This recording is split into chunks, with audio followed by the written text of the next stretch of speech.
sabemos o que atacamos. Chefe do Pentágono revela detalhes do ataque aéreo na Síria. Os Estados Unidos usaram dados da inteligência do Iraque para realizar o ataque na República Árabe Síria. Os Estados Unidos dizem estar seguros dos alvos que atacaram. O ataque aéreo foi realizado usando dados da inteligência do Iraque, afirmou o secretário de Defesa dos Estados Unidos, Lloyd Austin. Permitimos aos iraquianos coletar dados de inteligência para nós, os encorajamos a fazê-lo, e isso nos ajudou muito a confirmar os alvos. Estamos seguros que aquele alvo foi usado pelos mesmos militantes xiitas que realizaram os ataques contra tropas dos Estados Unidos, disse Austin. O secretário de Defesa destacou que não pode revelar mais nada, no entanto, expressou sua confiança de que os militares norte-americanos sabem o que atacaram.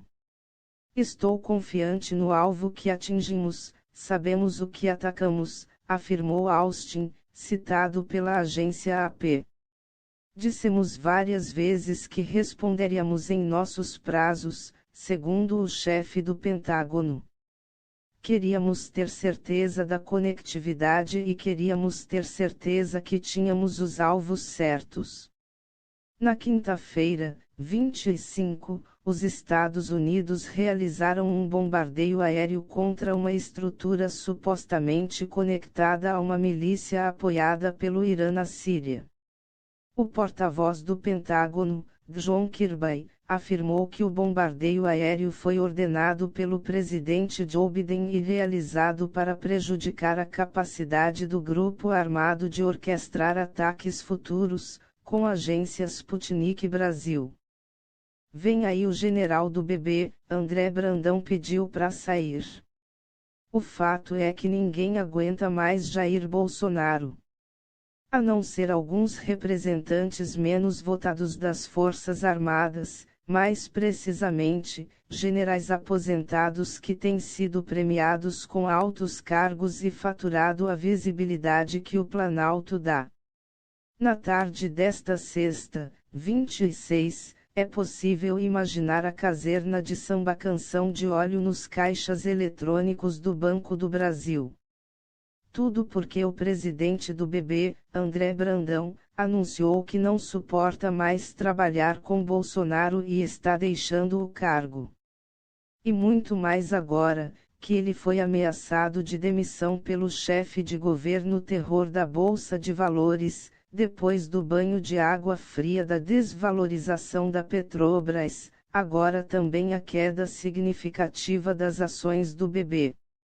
Desde o início do ano, Brandão tem passado por um processo de fritura por parte do Palácio do Planalto. A crise começou com o anúncio de reestruturação no BB, com medidas que envolvem o fechamento de 112 agências e o desligamento de 5.000 funcionários, por meio de programas de demissão voluntária, diz o Estadão.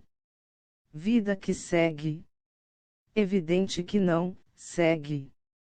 Economistas alinhados com o Ministério da Economia já dizem na esplanada dos ministérios que o próximo a pendurar a chuteira será o Paulo Guedes, segue.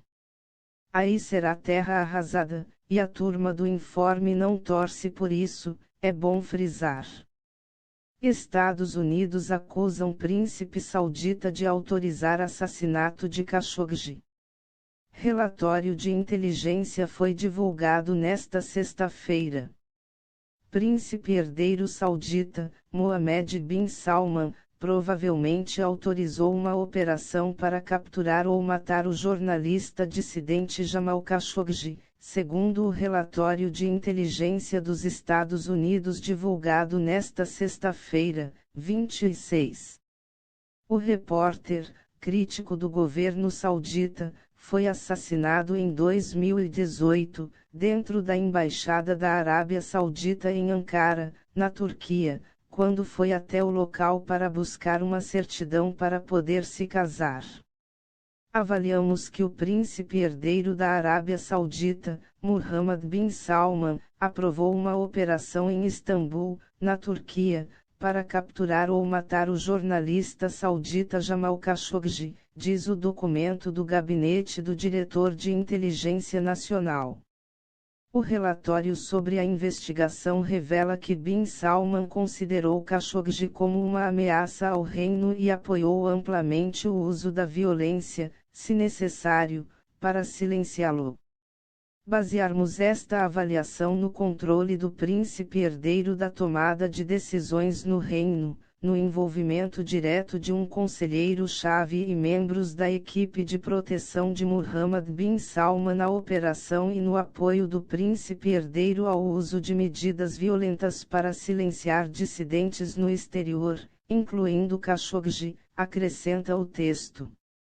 Além disso, a inteligência americana ressalta que tem alta convicção sobre as responsabilidades dos envolvidos na morte de Khashoggi, mas não sabe dizer se bin Salman tinha conhecimento antecipado que a operação terminaria com o assassinato. Segundo o relatório, desde 2017, o príncipe tem o controle absoluto das organizações de segurança e inteligência do reino, o que seria altamente improvável que as autoridades sauditas tenham realizado uma operação desse tipo sem sua autorização. Os investigadores americanos listaram 21 pessoas de alta confiança como cúmplices ou responsáveis pela morte do jornalista em nome de bin Salman. Entre elas estão 7 que faziam parte de um grupo de elite encarregado da segurança privada do herdeiro, chamado de Força de Intervenção Rápida, RIF, na sigla em inglês. Julgamos que os membros do RIF não teriam participado da operação contra Khashoggi sem a aprovação de Mohammed bin Salman, afirma. Em 2019, o príncipe saudita disse assumir total responsabilidade pelo assassinato do repórter, uma vez que aconteceu sob seu comando, mas negou ter ordenado. Na ocasião, autoridades locais afirmaram que a morte de Khashoggi foi obra de funcionários sauditas de segurança e inteligência desonestos. No ano passado, os tribunais da Arábia Saudita anunciaram que sentenciaram 8 cidadãos sauditas à prisão pelo assassinato de Khashoggi. Eles, no entanto, não foram identificados.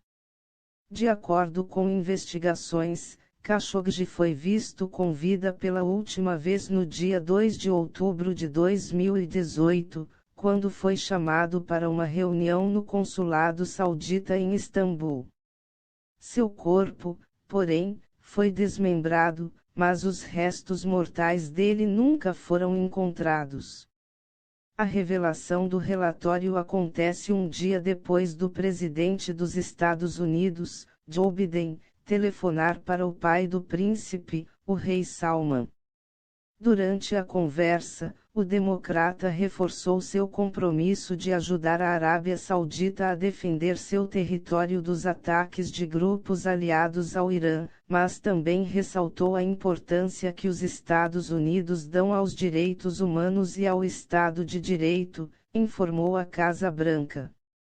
Sem dar mais detalhes, a porta-voz americana, Jen Psaki, disse que existe uma série de medidas sobre a mesa.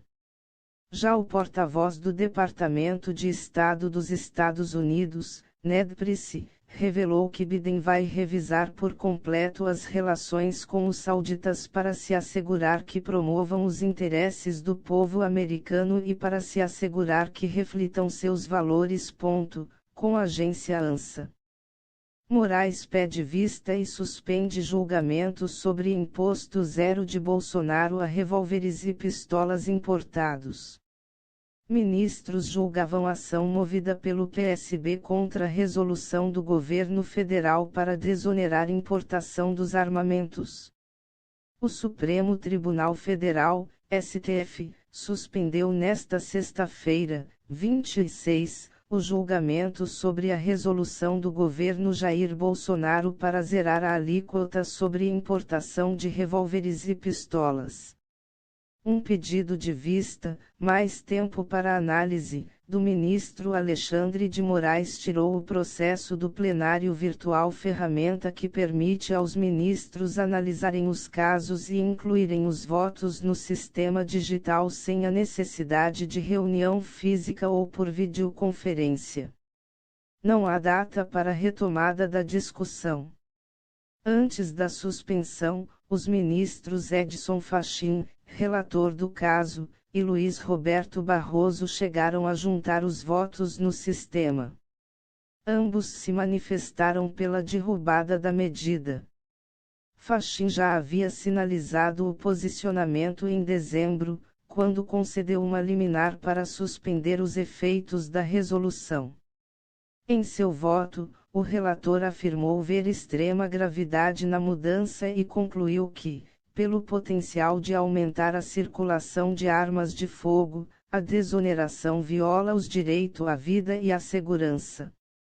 O dever estatal concernente à segurança pública não é exercido de forma aleatória, mas através de instituições permanentes e, idealmente, segundo uma política criminal, com objetivos de curto, médio e longo prazo, suficientemente flexível para responder às circunstâncias cambiantes de cada momento histórico, registrou Barroso, que assim como Alexandre de Moraes havia travado o julgamento ao pedir vista, liberou a ação na semana passada e decidiu acompanhar o relator. Ele considerou o dispositivo inconstitucional por 3 razões principais: risco para a segurança pública, risco para a estabilidade democrática e falta de razoabilidade na renúncia tributária em um momento de crise fiscal causada pela pandemia do novo coronavírus. A resolução é questionada no Supremo pelo Partido Socialista Brasileiro, PSB. O texto foi assinado em dezembro pelo Comitê Executivo de Gestão da Câmara de Comércio Exterior, GCEX, e zerava a alíquota sobre armas importadas, hoje fixada em 20%. A medida entraria em vigor no mês passado, mas foi suspensa pela liminar de Fachin. Em junho, o Estadão mostrou que lobistas e empresários de armas e munições têm presença assídua nos gabinetes do governo de Bolsonaro. Entre janeiro a abril de 2020 foram ao menos 73 audiências e reuniões com representantes do setor. Com a Agência Estado. Fachin pauta suspeição de desembargadores e processo de Lula pode ser anulado. O ministro Edson Fachin, do Supremo Tribunal Federal, STF, pautou 2 habeas corpus da defesa do ex-presidente Lula que pedem a suspeição dos desembargadores João Pedro Gebran Neto e Carlos Thompson Flores. Os desembargadores citados pela defesa foram responsáveis pela condenação de Luiz Inácio Lula da Silva no caso do sítio de Atibaia, em São Paulo. O ministro Edson Fachin é o relator da Lava Jato no STF. Portanto, com a sua decisão, se os desembargadores forem considerados suspeitos, todas as ações do caso no âmbito do TRF4, Tribunal Regional da 4ª Região, podem ser anuladas. Vale lembrar que o tribunal foi responsável por julgar diversos recursos referentes a casos da Lava Jato de Curitiba. Nos pedidos da defesa de Lula, os advogados reforçam o entendimento de que os desembargadores foram parciais em suas decisões. Eles citam, como exemplo, trechos de um livro escrito pelo desembargador Gebran Neto. País Justiça Fachin pauta suspeição de desembargadores e processo de Lula pode ser anulado. O ministro Edson Fachin, do Supremo Tribunal Federal, STF, pautou 2 habeas corpus da defesa do ex-presidente Lula que pedem a suspeição dos desembargadores João Pedro Gebran Neto e Carlos Thompson Flores. Foto, AP/Andrew Medicini Lula Credit, foto, AP/Andrew Medicini por Jornal do Brasil publicado 26, Feb. 2021-22 2.02 Os desembargadores citados pela defesa foram responsáveis pela condenação de Luiz Inácio Lula da Silva no caso do sítio de Atibaia, em São Paulo. O ministro Edson Fachin é o relator da Lava Jato no STF. Portanto, com a sua decisão, se os desembargadores forem considerados suspeitos, todas as ações do caso no âmbito do TRF4, Tribunal Regional da 4ª Região, podem ser anuladas. Mais sobre o assunto, 26 de fevereiro de 21 Moraes pede vista e suspende julgamento sobre imposto zero de Bolsonaro a revólveres e pistolas importados. 26 de fevereiro de 21 Paulo Paim, PEC emergencial e o Fundeb. 26 de fevereiro de 21 Ministros do STJ que beneficiaram Flávio Bolsonaro no caso das rachadinhas já adotaram posição diferente sobre o tema em outros processos. Vale lembrar que o tribunal foi responsável por julgar diversos recursos referentes a casos da Lava Jato de Curitiba. Entenda a suspeição dado que os 2 habeas corpus foram pautados por Fachin em plenário, ministros da Corte poderão depositar seus votos entre os dias 5 e 12 de março. Nos pedidos da defesa de Lula, os advogados reforçam o entendimento de que os desembargadores foram parciais em suas decisões. Eles citam, como exemplo, trechos de um livro escrito pelo desembargador Gebran Neto. The Daily Poster Alert discute com secretário de Transportes melhorias nas barcas. The Daily Poster mensagens entre Queiroz e ex-miliciano dão sobrevida à apuração sobre Flávio Bolsonaro. The Daily Poster alopecia, descubra as principais causas e como tratar. Eles sustentam a existência de uma indiscutível relação de amizade íntima entre o desembargador Gebran Neto e o ex-ministro Sérgio Moro, e argumentam que o cenário apresentado, declara a amizade entre os profissionais já possibilita-se suscitar a hipótese de suspeição, o que enfraquece uma das balizas essenciais da imparcialidade. O caso do sítio de Atibaia. O processo a respeito de um sítio no interior paulista rendeu a 2ª condenação de Lula em ações judiciais da Lava Jato. Na denúncia do Ministério Público Federal, o ex-presidente é acusado de crimes de corrupção passiva e lavagem de dinheiro. No entendimento da Justiça, o imóvel passou por reformas custeadas pelas empresas Odebrecht, OAS e Chain em benefício de Lula e sua família. O sítio está em nome de Fernando Bittar e Jonas Suassuna, sócios de Fábio Luiz Lula da Silva, filho do ex-presidente. Com agência Sputnik Brasil.